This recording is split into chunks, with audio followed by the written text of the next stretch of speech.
Hello, everyone, and welcome back to another episode of the Slipstream. We have a special segment for you today. We're going over the Dutch Grand Prix. Woo! It happened this Sunday, and it was so exciting that we had to spill all the drama on it. Absolutely. A couple of stories coming up in this panel include Antonelli's clash with Leclerc, which may have lost him his Italian citizenship if you really think about it. Hamilton and Leclerc pulling off a disaster class, reminiscent of Monaco 2024 with the double DNF. Isaac Hadjar's podium in his rookie season with just 15 races in, and a couple of good performances, including Verstappen's runner-up position, Alonso and Stroll coming from the back of the field, and a couple of other stories, including Colapinto's P11 finish, his highest finish of the season, just glazing outside the points. And I just wanted to mention that my prediction on Hadjar last episode really paid off. Yep. I think I did well on that, and I thought he was going to place again midfield, and I was really proud of that. He did even better than I expected. Love Hadjar, love my rookie. Going over the qualifying grid positions for the Dutch Grand Prix, we had Piastri in first and Norris in second. No surprise there again. Verstappen in third. Yeah, Verstappen. Yes. Hadjar in fourth. He had a great weekend. Russell in fifth. Leclerc and Hamilton 6 and 7. Lawson in 8th. Sainz in 9. Alonso in 10. Antonelli 11. Tsunoda 12. Bortoleto 13. Gasly 14. Albon 15. Colapinto 16. Hülkenberg 17. Ocon 18, Behrman 19, and Stroll did not finish, so he was starting from the pit lane. So DNF just means did not finish, and basically he crashed in Q1. I believe it was the first qualifying session. Okay, yeah, so it was the first qualifying session in which he crashed.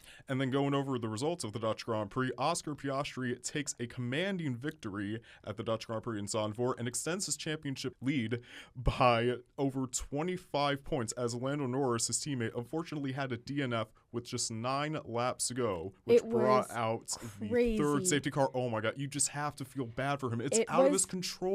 It was insane because I was there watching the entire race from start to finish, and I was 9 laps left. I was kind of getting ready to check out because it was dying down a little bit. The grid positions were settling into their first, second, into their positions, and then suddenly Lando comes on the radio saying, I'm having a problem. Second place. Lando in second place. He comes on the radio. Yeah, just throws a little temper tantrum. He, I don't know about a temper tantrum. Though. Oh my God, it was completely reasonable. It was justified. I think he was coming out of the pit lane. Maybe? Coming out of the pit lane on a fresh set of medium tires. Fresh set of tires coming out of the pit lane, and he comes on the radio and says, guys, I think we have a problem. And then we just see smoke. A puff of smoke and we just gasoline see smoke and petrol coming out of his engine. The we see sparks, and my goodness. And it just ended the race for him. And I thought it wasn't that big of an issue. It was a little smoke in the beginning, and then it full on just black. I don't even know. When I was trying to compose myself because my roommates were sleeping,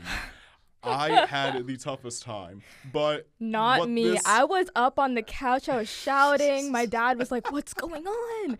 Oh my God, that was so devastating. Lando DNF'd 9 laps left of the race. Second place. He was doing so well. He had such a great lead over Verstappen, who was in third, gaining on Piastri, actually, giving him a run for first place.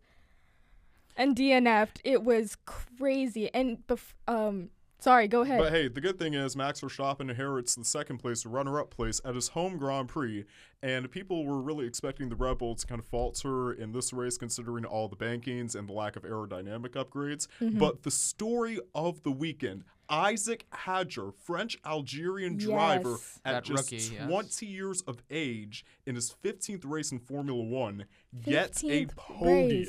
15th race. I think Kimi Antonelli got his... in 9th race at the Canadian 9th? Grand Prix. I thought it was 12th. It was the 9th race at the Canadian Grand Prix. Yes, he got his first podium after 9 races. Hadjar, the other rookie, after 15 races.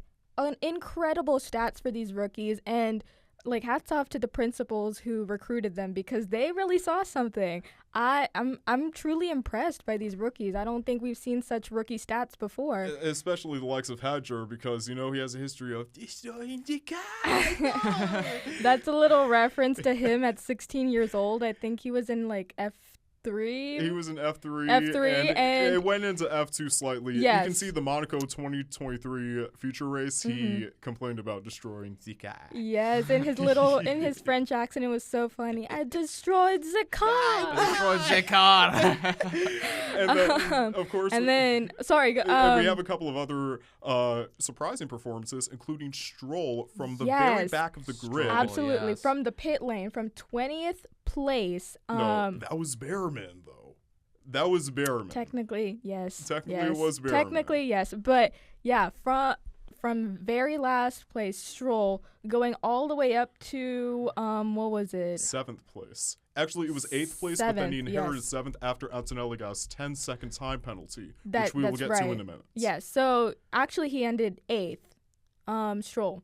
Incredible performance by someone who's supposedly a Nepo baby, gets hated on way too much, in my opinion. That's what I was telling you. The overcast was a blessing in disguise. The last episode we did, overcast is a blessing in disguise. I agree. I feel like everyone was overreacting with the bit of rain and such, but I think Stroll really took that as an opportunity. The Aston Martin cars perform really well in the rain, in my opinion. And Stroll really just took advantage of that and powered through the grid. And then, Alonso in 9th place had that a bit of a botched safety car strategy. Yeah. He got caught up in the traffic, but again, he's Alonso. He is going to come out on top just about every chance that he can. But it was a great weekend for the Aston Martins having placed in the points. So, amazing results for them. Now, getting to the devastating news. Sacha, do you want to say it for us? We can't say it. We're just too heartbroken about it. You're too heartbroken about it. Yeah. So there's no secret that there have been several incidents on the track as well. So first off, we have several penalties for Lewis Hamilton, William Sainz, and Antonelli. So let's get into the first one. Okay. So this weekend. Our Ferrari drivers were doing great. We had Charles Leclerc and Hamilton. I think they were in 5th and they were in 6th and 7th. 6th and 7th. 5th, 6th, 7th, something like that, yeah. So they were in 6th and 7th positions, and they were going really well. Charles Leclerc had amazing overtakes this race. Really, again, going through the grid, as with Stroll. And turn 10. Lewis Hamilton. We approach turn 10, middle of the race. I think it was lap 24 to 28. Lap 24. Lewis Hamilton snapped the backside of the car, and he pinted the barrier with his front right tire, and he became the first DNF of the race. And I believe that is his first crash DNF since 2009. This is a guy correct. that has pretty much a flawless record on all events. And didn't he have a flawless record of 51 races or something before this? I think he had a flawless record from 2017 to 2020 up until he got COVID before the Bahrain Grand Prix in 2020. So this really was a pretty devastating event then. It was crazy. As Trey said, turn 10 was a sad moment for. I wasn't even angry and I wasn't even crying. I was just shocked. It was shocking. It was shocking. Because it just kind of felt like a rookie mistake, even. And speaking of rookies, Andrea Kimi Antonelli. All right. Yes. Okay. So going from one Ferrari to the other, Lewis Hamilton DNF'd at turn 10, crashed at turn 10, lap 24. Charles Leclerc, the other driver for Ferrari, also DNF'd at the same exact turn in lap. I think it was 40 to 45. At some point in the middle of the race. because smack Kimi dab in the middle of Antonelli the race. came out with very, very cold and very, very slippery tires, hard compounds. Yes. And he was Indeed. trying to get past Charles Leclerc in the middle of the steepest banking, Mm-hmm. 35 degrees, and he misjudged how much he had to He steer oversteered, his wheel. yes. Understeers into Charles Leclerc, actually, because he hit Okay, his yeah, left yes, rear. yes. And They he just takes touch him wheels. out of the race straight up right then and there. And Yes. immediately people were going into the comments section of the Formula One Instagram and Facebook pages, Absolutely. slamming this 19-year-old kid. And let me be the first to say, it's justified. You think? It is absolutely justified. Again, he is a rookie, but think about it. Driving for a top-tier team, putting in consistent Yes. performances at the beginning, has had an absolute shite European stints, Mm-hmm. and he needs to get his act together like yesterday. Okay, I agree. I just think that I think that Kimi Antonelli in this race was performing really well. Maybe he just got in his head a little bit. The point of this turn was so that he could overtake Charles Leclerc. He understeers front right tire, I believe. Yeah, front Front right right into tire. left rear. Yeah, and Front just- right tire touches Charles Leclerc's left back tire, and that causes him to spin out on turn 13 and crash into crash. the barriers. Yeah. And that's when Charles Leclerc was coming out of the pit lane when that crash happened. Yeah, and of And course, I feel like this is the type of accident. Understeering is so common, and it can happen to anyone. It's just that the repeated amount of mistakes he's making is very, very suspicious. And of course, the penalty was justified. 10 seconds for Yes. understeering into him. But another penalty, which, okay, before I mention this, Ash, I need you to at least keep your composure because I know you don't like this guy. Lawson goes into the first so turn mad. and Am I he right about this too? I'm clips pissed too, man. Sainz, but I'm Sainz gets the so time mad. penalty, So and Lawson walks away scot-free. I'm so sorry. We're just going back and forth here. Let me clarify. So Lawson, okay, we have Lawson and Sainz in 8th and 9th, I believe. Yes. It was in the towards the end of the first race. safety. It was towards the end of the first safety car, Oh, okay. around lap 29. Oh, okay, yeah, and they yeah. go into the first corner, Yes. and they have a bit of a coming together. But Lawson understeers into the right side pod at the Yes. very front of him, front wheel to rear wheel. Mm-hmm. And it seems very clear that Lawson was trying to push him off the track just a little, slight, teensy bit. And Sainz gets the penalty instead. It was that Sainz was trying to overtake Lawson, and he was trying to push him off the track a little bit, or like cut him off a bit so that Sainz like pulls back, and then Lawson gets the place back. Indeed. But that's illegal. You're not allowed to push other drivers off the track, and Sainz didn't back down, and so they touched wheels again. Both of them had a bit of damage to their car. Lawson not that Yes. much, but Sainz had a Lawson only lost about 2 points worth of aerodynamics, and No, it was I don't think it was aerodynamics. He just lost a bit of tire he just lost a bit of tire carcass. tire Yeah. carcass, exactly. And then Sainz he had damage to his front tire and his wing, I think. He had a His broken front wing. And so both of them had to drop down to the back of the grid for that and then head into the pit lane for repairs. So Sainz needed a whole new front wing, and then Lawson just needed a tire change.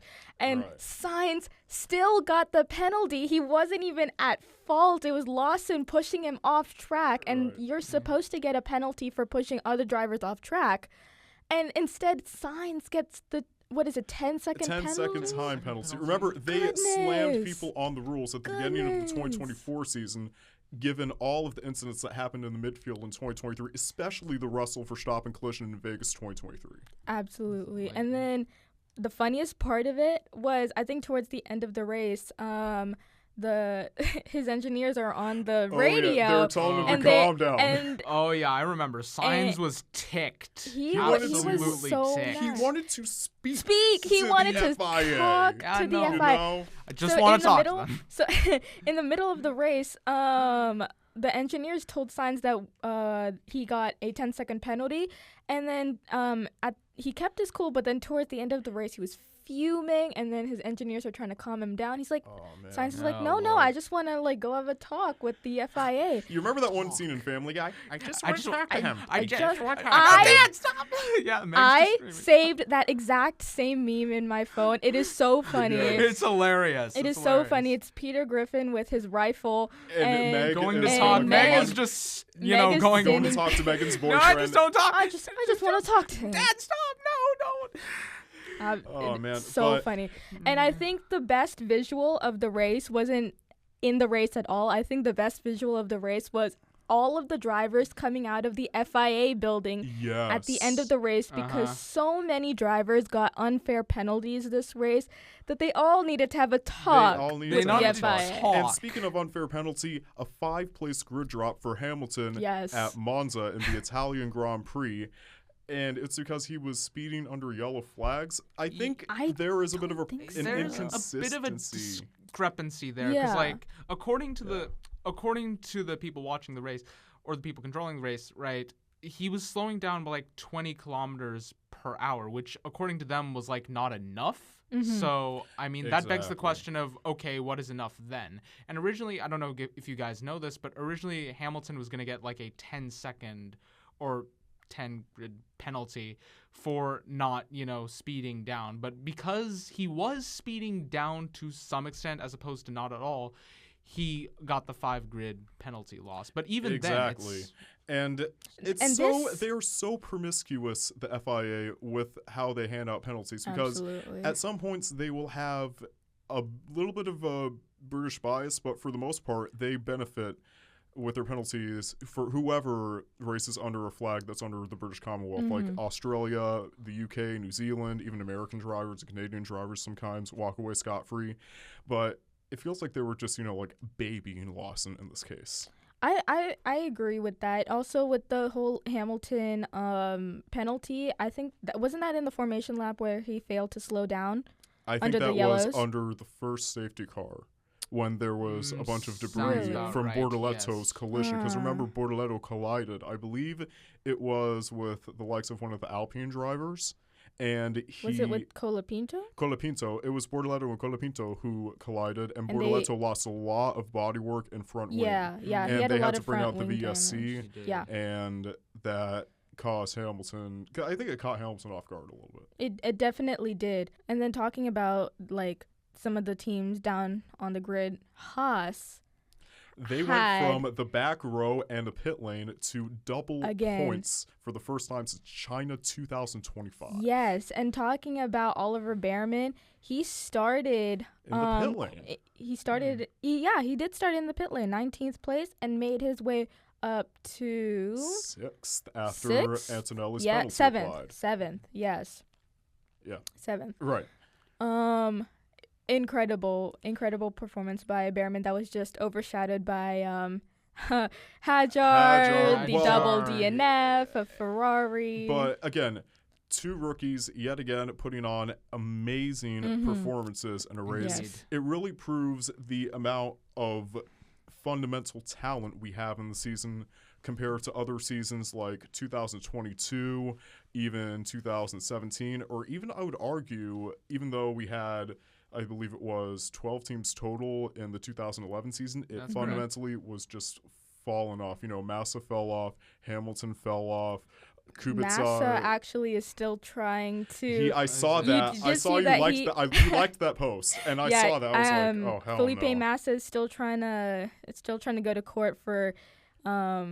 Crash case with Hamilton. He's not trying to reclaim the title as his. He's just trying to get the incident cleared up. But even then, how much of an ego do you have to hang on to an incident like that? It's been 17 years. 17 years. 17 years that this court case has been going on. I've been around for pretty much that amount of time. Same. So get a grip and move on. You're not as much of a prodigy as you were back in your Ferrari days. I think that's a little harsh in my case. I love Massa, but it's just I don't know. I don't know. I don't think you should be fighting a court case for your sport for Brazilian pride can take years. you a long way. And we're going to talk about that in another episode, perhaps sometime in the near future. But for now, I think that wraps up our special report. Please tune in this weekend when we talk about WEC and Cadillac being back in Cadillac. Absolutely. Once again, I am Trey. I'm Ash. I'm Sachet. Thanks for tuning in to the special report, and we hope you have a good day. Peace out. Bye. Bye.